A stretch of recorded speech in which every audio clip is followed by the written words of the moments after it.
Now to other news. 3 Jackson firefighters have been placed on administrative leave after undergoing sobriety tests at the scene of a fire.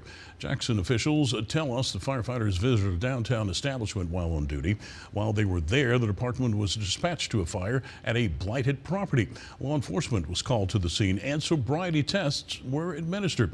The firefighters were placed on administrative leave pending the outcome of an investigation.